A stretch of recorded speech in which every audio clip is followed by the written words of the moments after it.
Assalamualaikum warahmatullahi wabarakatuh.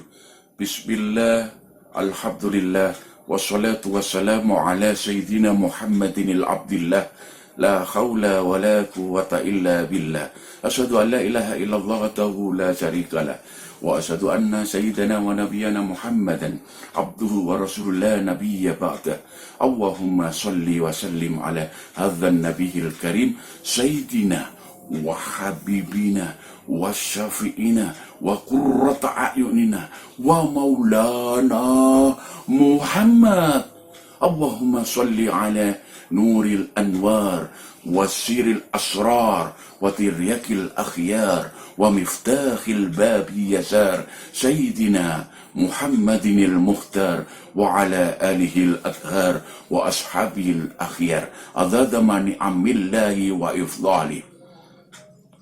Para hadirin kuliah subuh yang dimuliakan Allah Subhanahu wa Ta'ala, alhamdulillah kita panjatkan rasa syukur kita kepada Allah Subhanahu wa Ta'ala. Di pagi hari ini kita diberikan oleh Allah Subhanahu wa Ta'ala kesehatan, kelonggaran, diberikan oleh Allah Subhanahu wa Ta'ala rahmat, taufik, hidayah, inayah, maunah, pertolongan Allah Subhanahu wa Ta'ala. Begini ini, kalau tidak ada pertolongan Allah Subhanahu wa Ta'ala, kita tidak akan bisa beribadah di pagi hari yang ceria ini, di pagi hari yang sejuk ini. Maka Allah lah segalanya, segala puji bagi Allah, Tuhan semesta alam.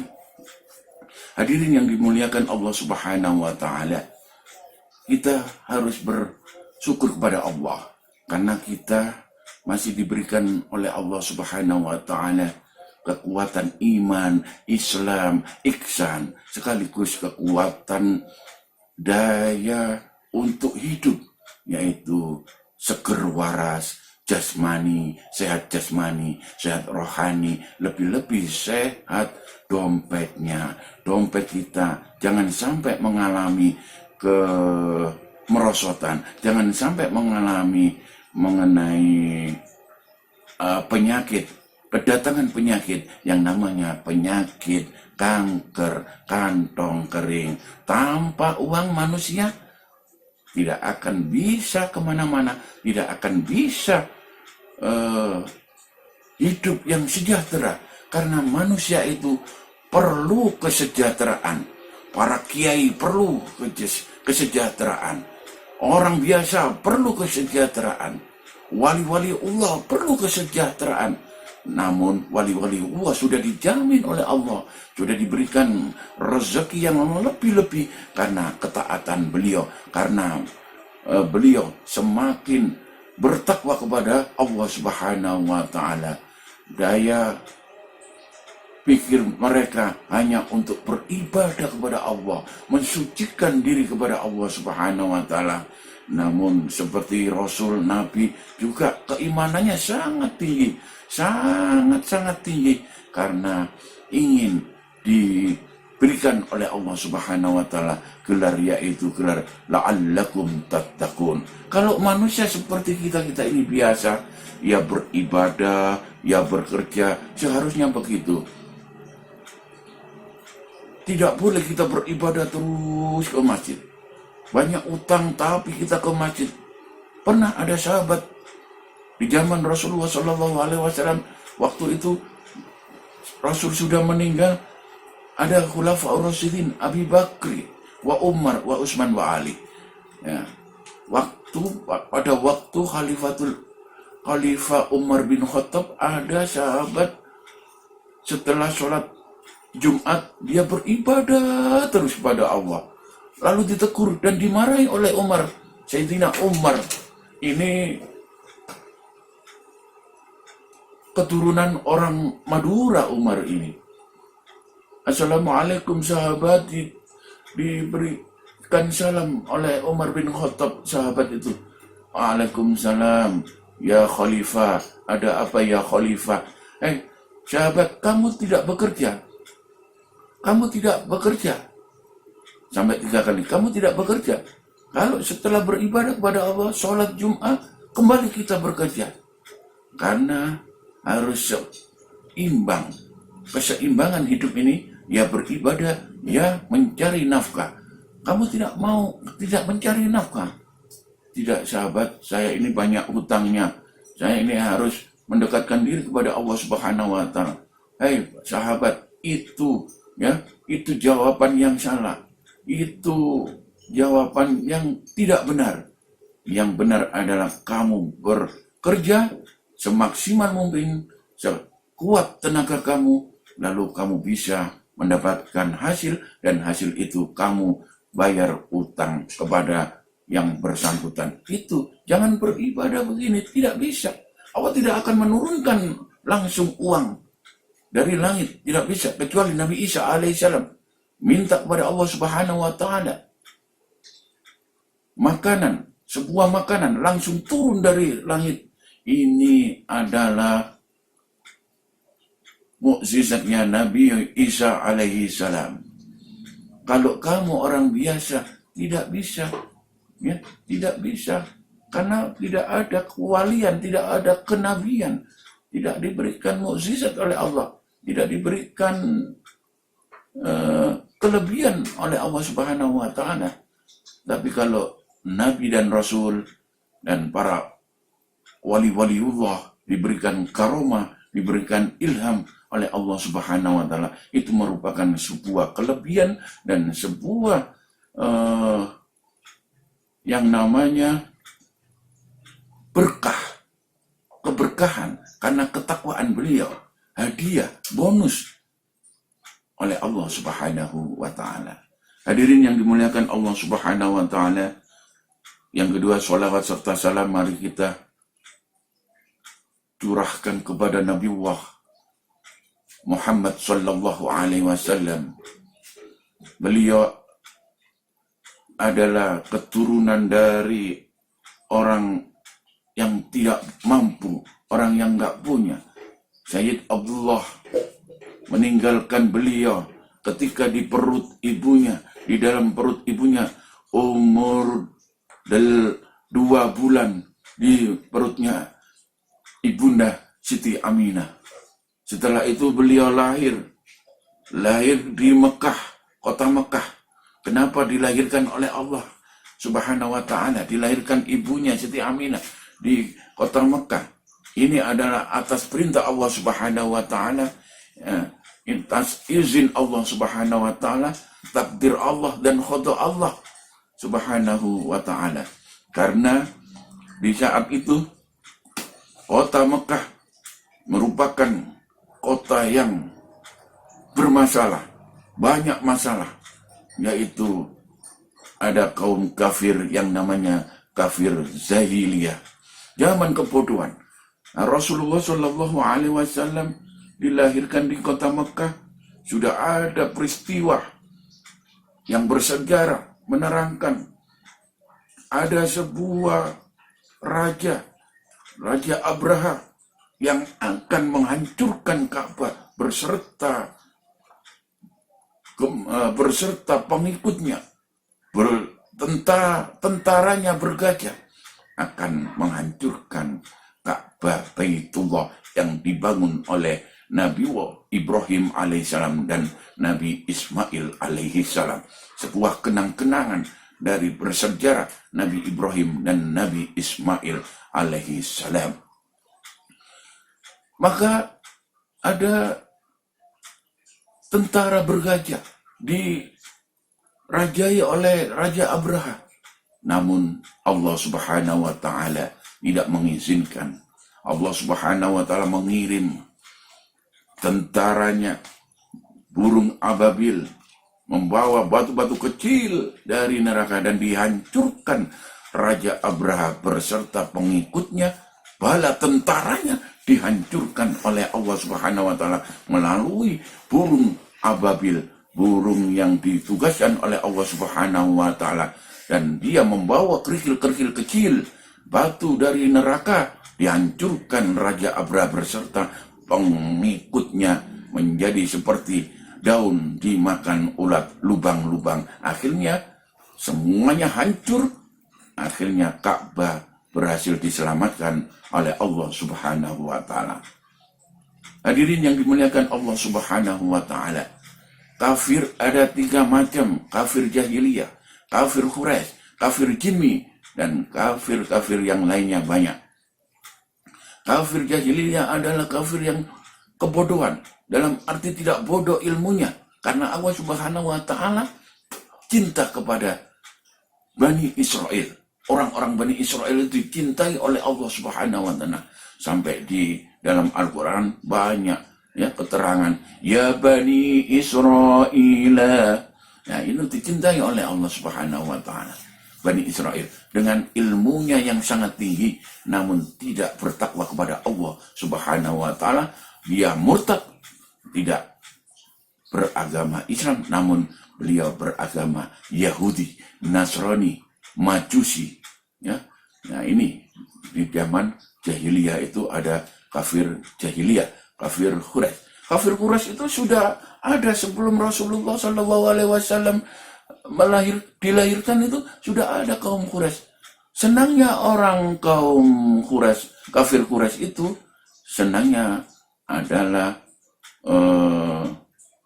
menggoda, terus menjajah, ya, kejam dan sebagainya. Ini selalu memusuhi orang Islam. Ini orang kafir Quraisy di Mekah. Akhirnya di Mekah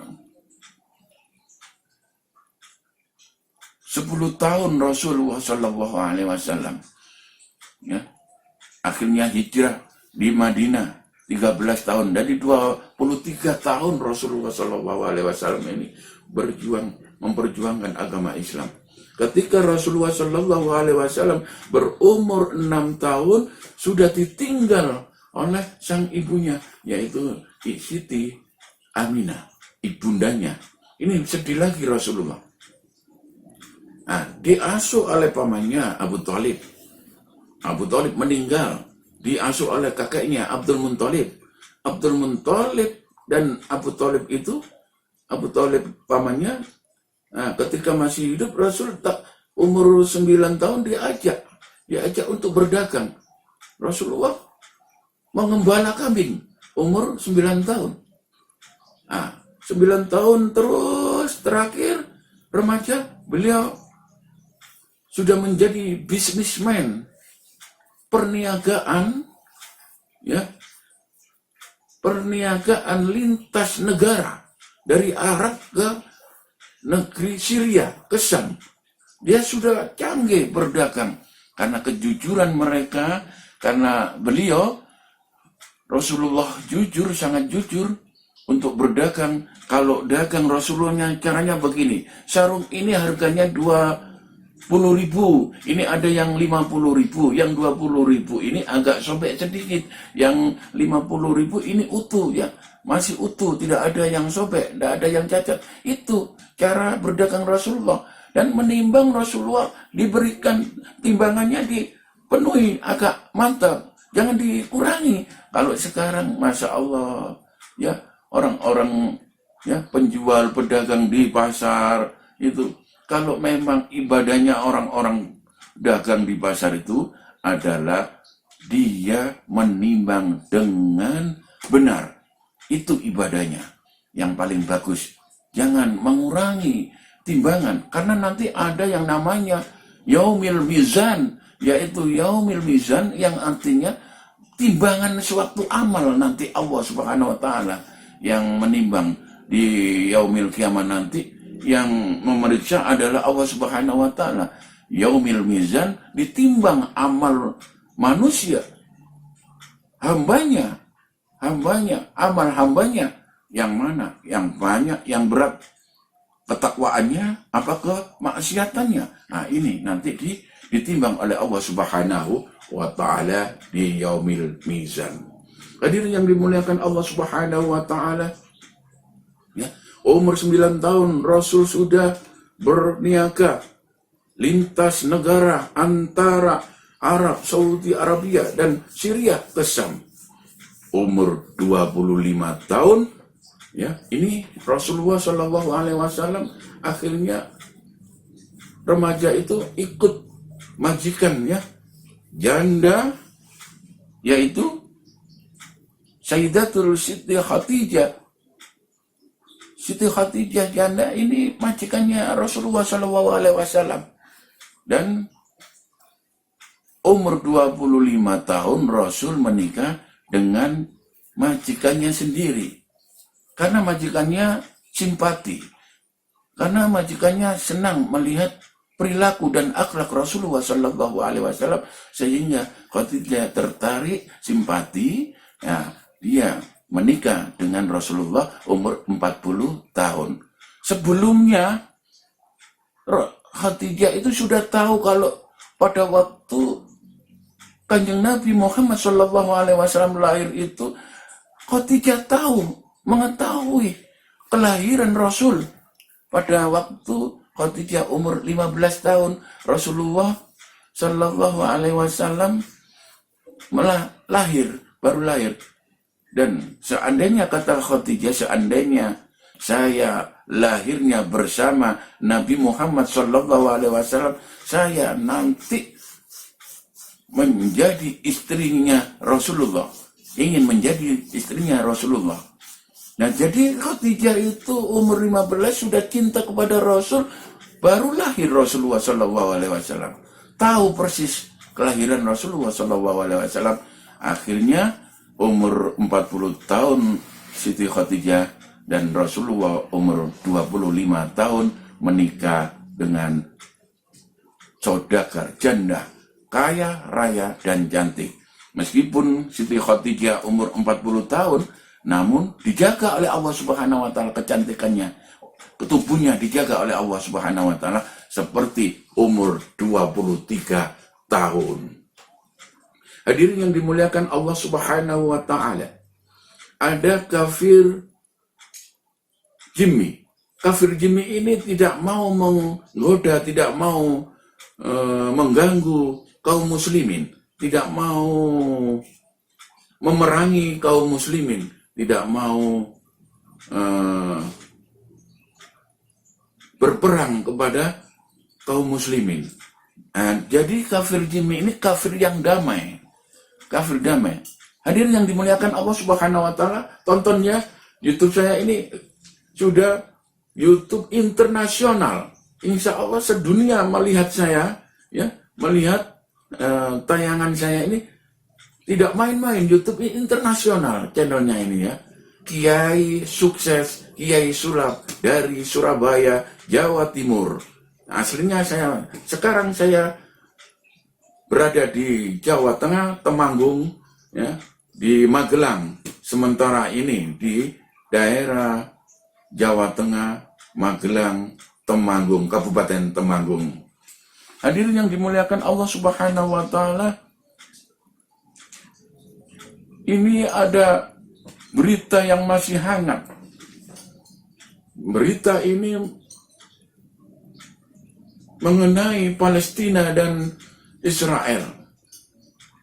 Hadirin yang dimuliakan Allah Subhanahu wa Ta'ala, yang namanya orang Yahudi, Nasrani, Majusi itu sebelum Rasul lahir, ya, sebelum Rasulullah lahir, ini sudah ada ayatnya. Walang tarda ankal yahudu wala nasara. Di dalam surat Al-Baqarah ayat 120 diterangkan kalau orang-orang Yahudi, Nasrani itu tidak senang pada orang-orang atau kaum agama Islam. Kalau sebelum kaum agama Islam itu memeluk agama yang dipeluk mereka. Makanya terjadinya ayat ini adalah kaum Yahudi dan Nasrani itu selalu memusuhi kaum Islam. Nah, sekarang di Palestina saja, Palestina ada 3 agama. Agama Yahudi, agama Nasrani, agama Islam. Nah, ini Allah Subhanahu wa Ta'ala menciptakan 3 agama ini supaya rukun, supaya dia damai. Ini baru-baru saja ini damai. Sekarang sudah perang lagi. Permasalahannya kalau dulu itu, masalahnya dulu itu masalah wilayah, perebutan wilayah antara Palestina dengan orang Israel. Israel itu Yahudi, ya, orang Yahudi itu termasuk orang Israel. Nah, mengapa dari dulu tidak bisa damai, tidak bisa tenang? Karena wilayah ini masalah isi perut. Nah, isi perut dan juga ada yang memicu. Ya, sekarang bangkit lagi, perang lagi. Kasihan. Anak-anak yang tidak berdosa, orang-orang tua, wanita-wanita yang tidak berdosa ikut menjadi korban. Ya, panasnya darah mengalir di Palestina. Di situ ada rumah sakit Islam, rumah sakit Indonesia. Ya, diancam oleh Israel, digempur oleh Israel. Ini ceramah hikmah Israel dengan Palestina, ya. Nah, hikmah nanti judulnya hikmah dan solusi Palestina dengan Israel. Nah, Israel sangat kejam, memang kejam sekali orangnya. Orang Yahudi itu kejam. Tidak beradab, tapi biadab mereka itu. Nah, orang Islam sendiri yang berada di Palestina itu diperangi terus oleh orang Yahudi, dimusuhi. Di situ ada Nasrani dan Yahudi. Nasrani dan Yahudi ini saling kesenambungan, artinya saling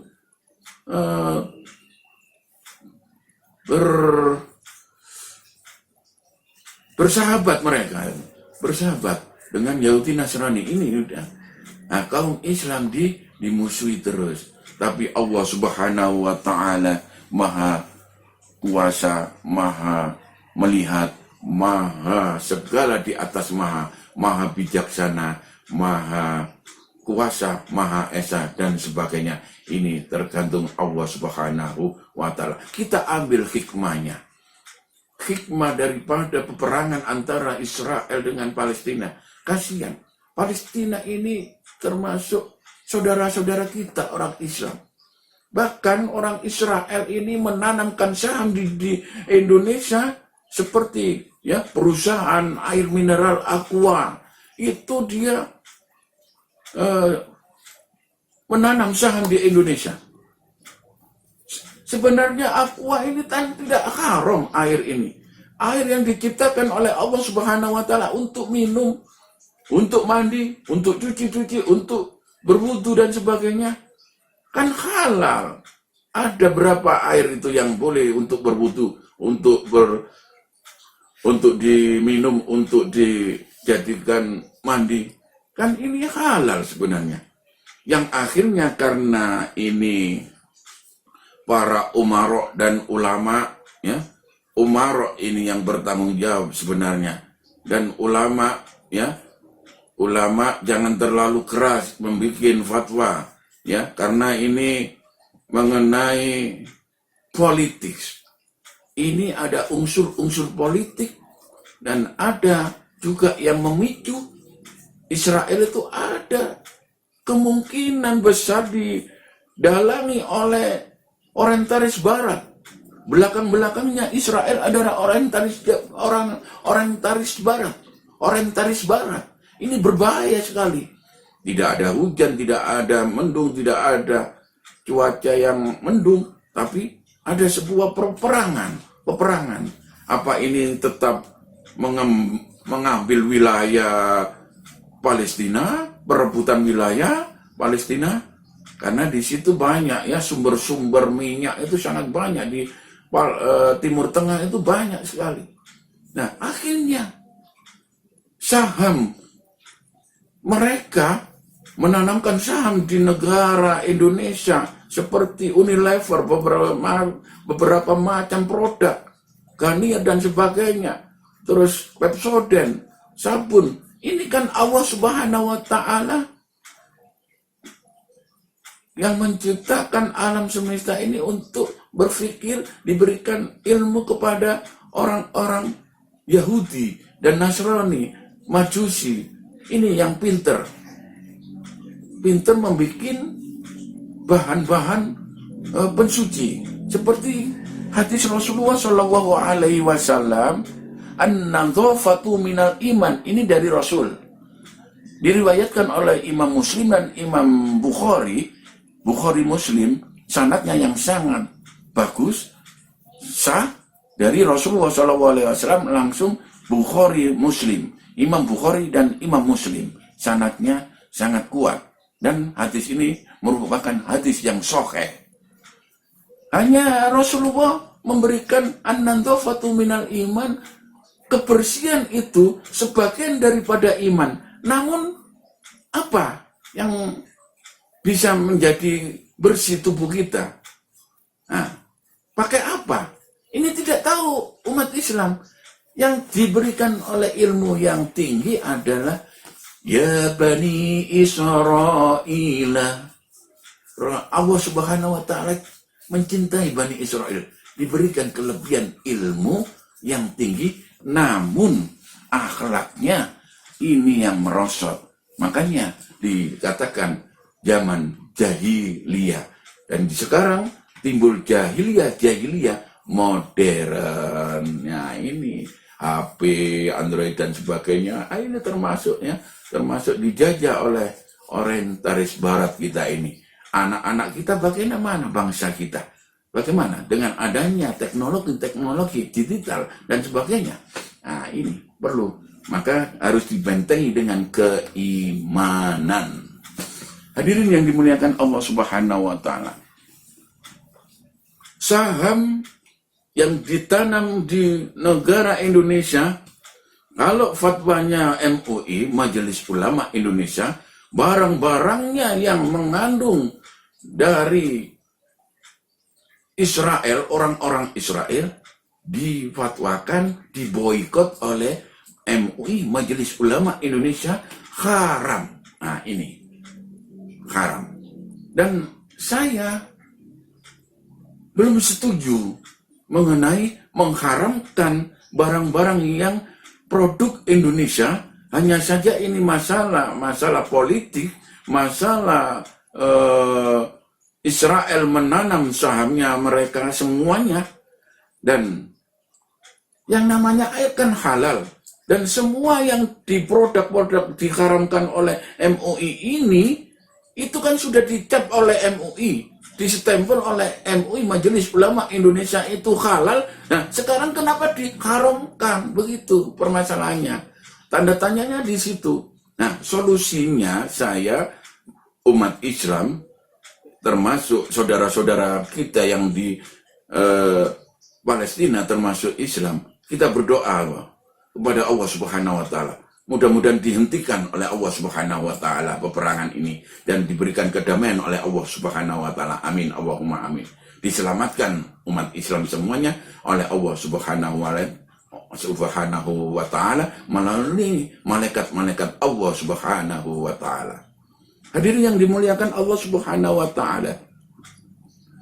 Nah, solusinya jangan terlalu diharamkan. Solusinya adalah saya ikut serta memberikan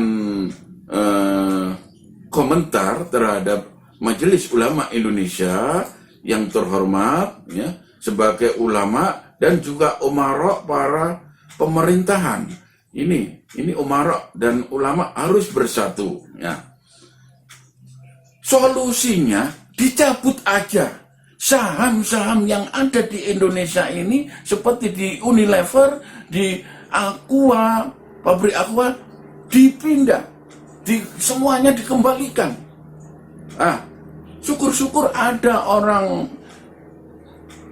Islam, orang Indonesia yang kaya di Indonesia mengambil alih saham, dikembalikan semua ke Israel, saham-sahamnya, dana-dananya yang mendanai Unilever dan pabrik Aqua mineral.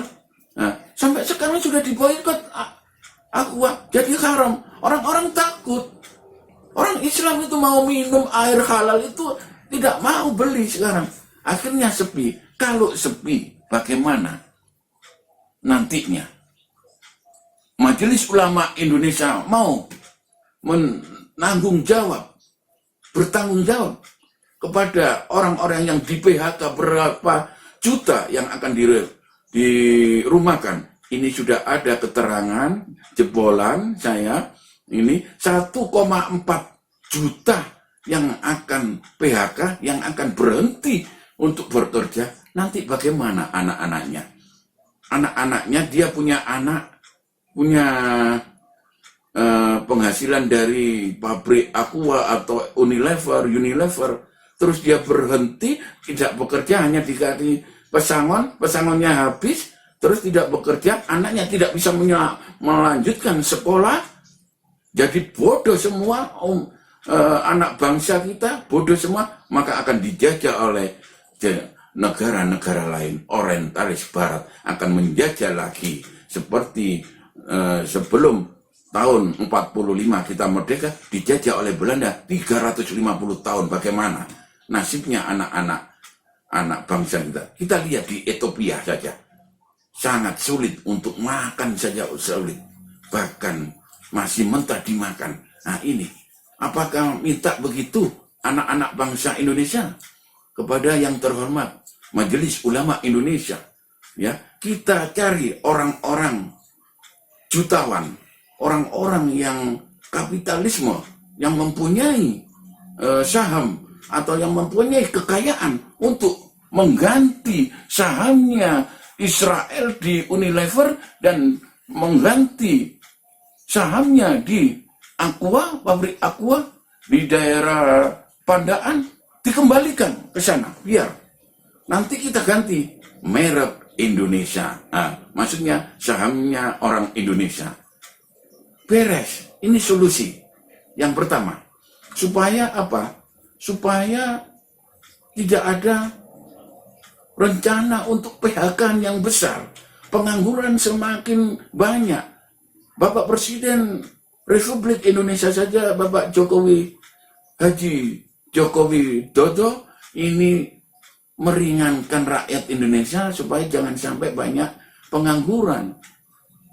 Menteri Ketenagakerjaan, ya, seperti Menteri Pariwisata Haji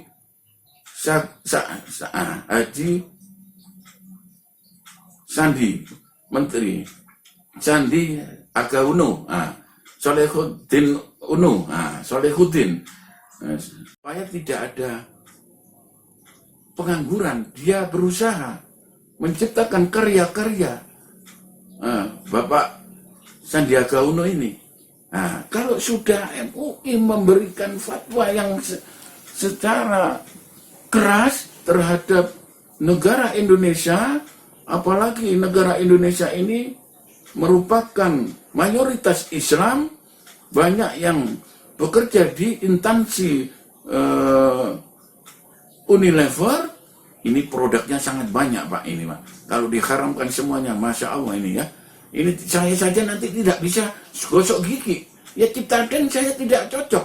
Cocoknya Pepsodent untuk memperkuat ini rahang-rahang gigi saya.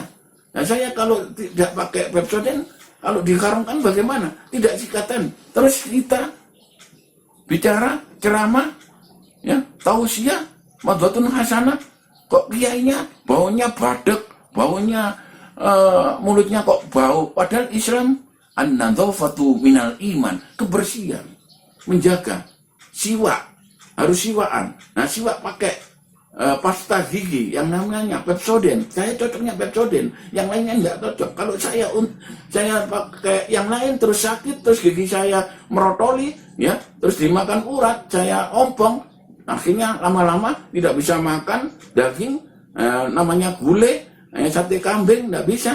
Wah ini akhirnya mendekatkan maut, akhirnya semuanya begitu.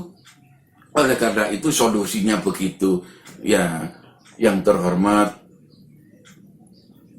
Bapak para pejabat pemerintahan, yaitu para umara dan ulama Majelis Ulama Indonesia, solusinya adalah mencabut saham dari sahamnya orang Israel dikembalikan ke yang berpihak, yang bersangkutan, dan kita ganti ya direktur utama yang mengganti sahamnya ya negara Israel. Nah, itu yang nomor satu, solusi yang pertama, supaya tidak ada korban kalau nanti semua tidak bisa dibeli karena haram, karena ini menyangkut dari kejadian tragedi peperangan antara Israel dan Palestina. Hanya itu saja sebenarnya. Nah, kayak air kan ya halal dong. Air itu kan halal, air dan sebagainya. Kalau lainnya ghaniyah kalau dimakan ya haram, menjadi sakit terus menjadi mematikan jiwa, haram. Kalau dimakan haram, ghaniyah, sampo, rinso, ya. Nah, ini jangan sampai ya. Jangan sampai masyarakat nantinya resah dan masyarakat bingung dan sebagainya. Ini kan juga menyusahkan masyarakat karena banyak yang sudah di pabrik Unilever dia bekerja sampai beberapa tahun. Nah, sehingga dia sekarang mau di PHK, nanti bahayanya, apa gak bahaya tak? Majelis Ulama Indonesia ya mengharamkan semuanya, apa gak bahaya? Bahayanya adalah di PHK-an anak-anak bangsa tidak bisa sekolah, tidak bisa melanjutkan ke jenjang kuliah dan sebagainya karena tidak ada biaya. Akhirnya miskin. Akhirnya kalau sudah miskin itu akan mendekati ke mungkarotan, mendekati kekafiran. Kadal fakru ayat kufran nanti. Nah, kalau sudah miskin, nanti kufur kepada Allah Subhanahu wa Ta'ala, menghalalkan segala cara, dan dia tidak mau minta kepada Allah Subhanahu wa Ta'ala, malah meminta kepada orang-orang yang pintar, paranormal dan sebagainya. Nah, ini mari kita berdoa untuk persatuan PPI, Persatuan Paranormal Indonesia semua. Ayo kita berdoa. Kita berdoa kepada Allah Subhanahu wa Ta'ala supaya Palestina dan Israel ini damai, sejahtera, damai-damai saja, dan tidak ada banyak korban ya. Semakin banyak korban nantinya umat Islam ini akan habis di Malaysia di Palestina nanti ya. Allahumma sholli wa sallim wa barik ala Sayyidina Muhammad wa ala ali Sayyidina Muhammad. Allahumma sholli ummatan Sayyidina Muhammad. Allahumma sholli ummatan Sayyidina Muhammad. Allahumma sholli ummatan Sayyidina Muhammad fi Palestina. Allahumma fir ummatan Sayyidina Muhammad fi Palestina. Allahumma sholli ummatan fi Palestina. Allahumma anta rabbi la ilaha illa anta khalaqtani wa ana ala akhdika wa wa'dika mastatatu wa bu'ulaka bi nikmatika aliyah wa buli dhammi waghfirli fa innahu la yaghfiru dhunuba illa anta. Allahumma anta salam wa minka salam wa alaika ya'udhu salam wa hayna rabbana bis salam wa dakhinal jannata ma'al abrar ya azizu ya ghafar ya rabbal alamin. Allahumma nawir qulubana binuri hidayatika ya Allah kama nawartal ardo binuri samsika abadan. Allahumma tawil umurana bil imani wal islam. Allahumma tawil umurana bil imani wal iman. Allahumma tawil umurana bil imani wal ihsan. Allahumma syahril umurana wa hasil maqasidana ya Rabbi bil Mustafa balik maqasidana waghfir lana ma madha ya wasi'al karami. Rabbana atina fid dunya hasanah wa fil akhirati hasanatan wa qina adzabannar. Walhamdulillahi rabbil alamin. Salam merdeka Palestina. Merdeka Palestina. Merdeka Palestina. Merdeka Palestina. Nah, kita damai Palestina. Israel, kita damai Israel. Mohon maaf kepada Allah Subhanahu wa Ta'ala. Minta ampun kepada Tuhan Yang Maha Esa. Kalau akan diampuni oleh Allah Subhanahu wa Ta'ala, akan diampuni oleh Tuhan Yang Maha Esa. Ya, orang Yahudi, orang Nasrani kalau minta ampun kepada Tuhannya, Tuhan yang Maha Esa. Kalau Palestina minta ampun, kita berdoa kepada Allah Subhanahu wa Ta'ala supaya negaranya damai, supaya negaranya tentram, supaya negaranya selamat dari peperangan Israel. Amin. Allahumma amin. Assalamualaikum warahmatullahi wabarakatuh.